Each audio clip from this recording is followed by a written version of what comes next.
ಏನು ಹೇಳಿಕೆ ಕೊಟ್ಟವಳು ಅಷ್ಟು ನಾನು ಕಮ್ಮಿಡಿದ್ದೆ. ನಾನು ಸಮಾಧಾನದ ಬರ್ತೀನಿ ಅಂತ ಹೇಳವಳು. ಅವಳು ಸಮಾಧಾನ ಹಾಕಿ ಮುಂಚೆನೇ ಹೇಳಿಲ್ಲ ಅವಳು. ಹಾಂ, ಇದೇ ಬದುಕು ಅವಳದು.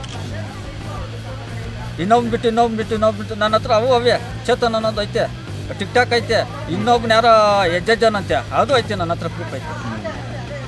ಗಂಡನೇ ಬೇಡ ಅಂತ ಹೇಳಿರೋದು.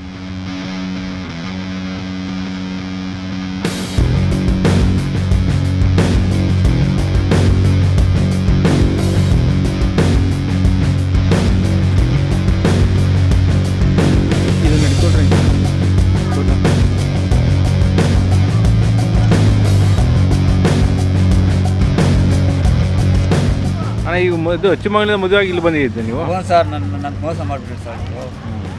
ಈಗ 3 ವರ್ಷ ಆಯಿತು ಬಿಟ್ಟು ಅಂತ ಹೇಳಿದ್ರೆ, ಹಾಂ, ನೀವು ಅದಿವರೆಗೂ ಇಲ್ಲಿವರೆಗೂ ಯಾಕೆ ನೀವು ಹಂಗೆ ಇದ್ರಿ?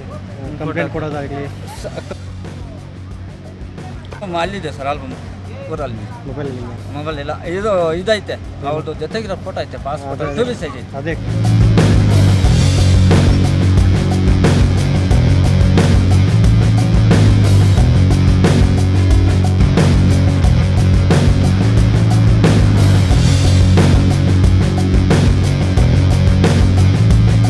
ಆಟ ಆಡ್ತಾರೆ.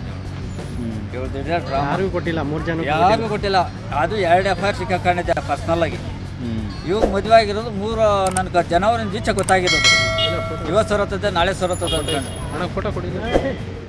ಲೇಟೆಸ್ಟ್ ಹಾಗೂ ಇಂಟ್ರೆಸ್ಟಿಂಗ್ ಸುದ್ದಿಗಳಿಗಾಗಿ ಬಾಸ್ ಟಿವಿ ಕನ್ನಡ ಚಾನೆಲ್ನ ಸಬ್ಸ್ಕ್ರೈಬ್ ಮಾಡಿ. ಹಾಗೆಯೇ ಬೆಲ್ ಐಕಾನ್ ಪ್ರೆಸ್ ಮಾಡಿ. ಇದರ ಜೊತೆಗೆ ಫೇಸ್ಬುಕ್, ಇನ್ಸ್ಟಾಗ್ರಾಮ್, ಎಕ್ಸ್ನಲ್ಲೂ ಮಿಸ್ ಮಾಡದೆ ಫಾಲೋ ಮಾಡಿ.